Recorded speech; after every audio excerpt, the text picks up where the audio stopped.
السلام عليكم ورحمة الله وبركاته. اللهم صل وسلم وبارك على سيدنا محمد وعلى آله وعلى صحابته أجمعين. بنرحب بكل مشتركينا الجداد وبنقول لهم نورتونا. كمان يا ست الكل ما تنسيش اللايك الحلو اللي بنستناه منك، واللي بيشاهد القناة لأول مرة يسعدنا طبعا اشتراكك جدا وتفعيل الجرس ليوصلك منا كل جديد. ويلا بينا نعمل أول صينية كنافة، ونقول الكنافة ليها طرق كتير جدا، بس احنا حبينا النهاردة نبدأ بالطريقة العادية بتاعتنا ونعمل صينيه كنافه حلوه بالمكسرات. ويلا بينا نقول على بركه الله.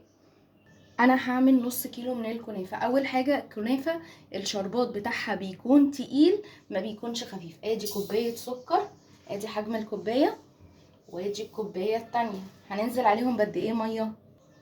ادي كوبايه ميه بسم الله، وادي 3/4 كوبايه ميه، يبقى بنقص لها ربع وبخلي الشربات بتاعها يكون تقيل. نعلي بقى النار ونزود السكر بتاعها كويس، علشان النار العالية بتخلي الشربات يتقل بسرعة. خلاص دوبت السكر كويس. عندي نص من الليمونة، نص ليمونة كبيرة كده.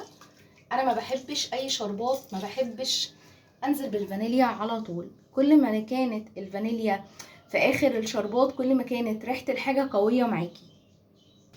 بصي الشربات اهو اخد ربع ساعة على نار عالية، بالنسبة لي كده تمام جدا. نضيف بقى الفانيليا، نسيبه كده مدة دقيقة واحدة ونطفي عليه النار.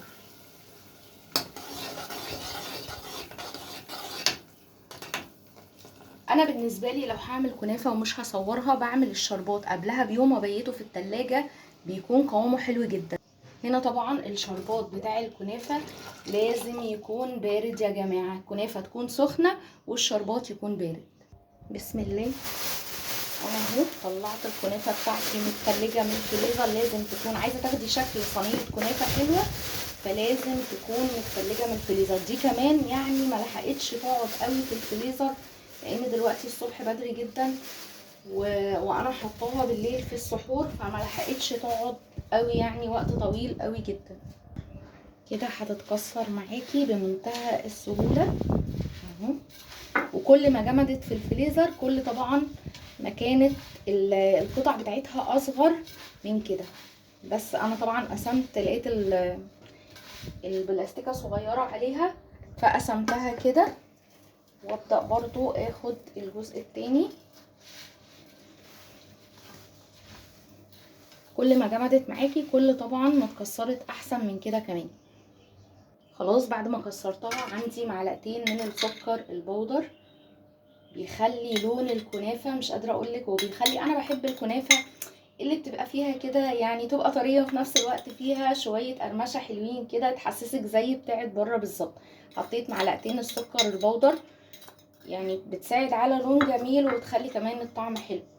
هنا بقى هستخدم على النص كيلو هستخدم 6 معالق سمنه مدوباهم كده يا دوبك، بس مدوباهم. ونقلب بقى، تعالي نقلب الاول شويه دول مع بعض،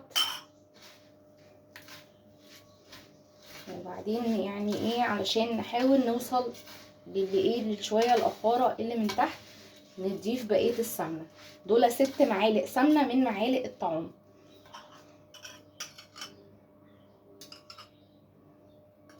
ونقلب بقى كده. خلاص شربنا كده الكنافه في السمنه وشويه السكر اللي حطيناهم، بالنسبه لي كده اتخدمت كويس جدا. جبت بقى حته سمنه جامده. اي نوع حلويات عايزه تقلبيه ارضيه الصينيه حتى لو حاجه ما بتلزقش لازم تدهنيها دهنه كويسه بحته سمنه جامده. بحته سمنه جامده. كل ما دهنتي كل ما كانت السمنه يعني تبقى قويه كده وجامده، كل ما كان شكل قلب الحلويات معاكي حلو جدا. يلا بينا بقى ناخد نص الكنافه. بسم الله الرحمن الرحيم.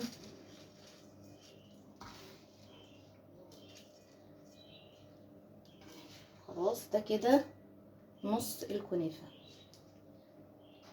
بعد بقى ما سويت الصينيه كده اتجاه واحد زي الحلوانيه، جبت صينيه كده وشيتها عشان لما اجي اقلب الكنافه تبقى حته واحده بكف ايدي. حطيت الصينيه كده علشان تبقى حته واحده وتبقى كده شكلها متماسكه. حتى لو عايزه تقدميها هدية لحد مثلا تبقى شكلها حلو جدا. خلاص ست الكل، دول بقى شوية مكسرات. احنا عاملين طريقة الخلطة دي على القناة طريقة بسيطة جدا، بعيدا بقى زي ما قلنا كده عن البندق والفستق. خلطة بسيطة جدا بس طبعا بتخلي طعم حلويات رمضان حاجة تانية. الفيديو موجود على القناة.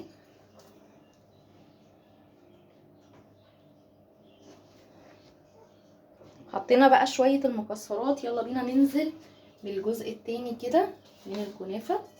انا في الوقت ده بقى ولعت الفرن يسخن علشان هي لازم برضو تخش على فرن حامي. قربت الشبكة على الصاجة دي. بعد بقى ما سويت الكنافة يلا بينا نعمل نفس اللي احنا عملناه في الجزء الاولاني، وبرضو نضغط الكنافة كده عشان لو قلبتيها يبقى شكلها حلو.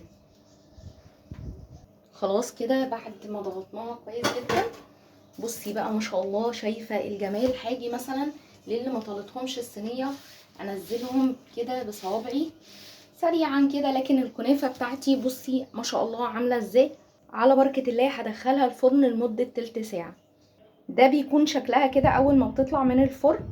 انتي لو حابه تقلبيها هتصبري عليها 5 دقايق عدد، مش اكتر من كده. لو حابه يعني تقلبي الكنافه على الناحيه التانية 5 دقايق عدد. ولو مش حابه تقلبيها هتنزلي عليها دلوقتي بالشربات. طب انا حابه اقلبها معاكي، يلا بينا. بسم الله، بسم الله الرحمن الرحيم.